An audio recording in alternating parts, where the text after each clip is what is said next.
কয়জন চেনেন এই জিনিসটা। আমি হলুদ দিয়ে প্রথমে সিদ্ধ করে নিলাম। এবার কড়াইয়ে তেল দিয়ে একটু জিরা দিয়ে দিলাম, ফোড়ন দিলাম।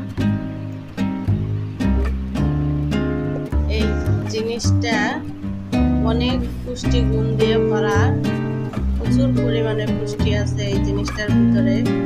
স্বাস্থ্যের জন্য আমাদের শরীরের জন্য খুবই ভালো, উপকারী একটা জিনিস। দেখি আপনারা কে কে বলতে পারেন। ভাজিটাও অনেক সিম্পল।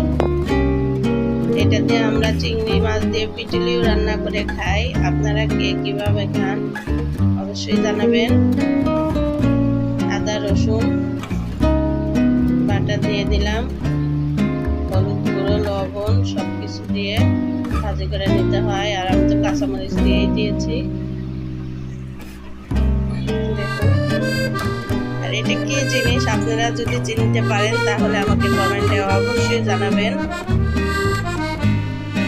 আমাদের মেয়েদের যে প্রতিদিন কত কিছু রান্না করতে হয়, তারপরেও রান্না করার পরে এটা লবণ কম হয়েছে, ওটা ঝাল বেশি হয়েছে, এইসব কথা প্রতিনিয়তই শুনতে হয়।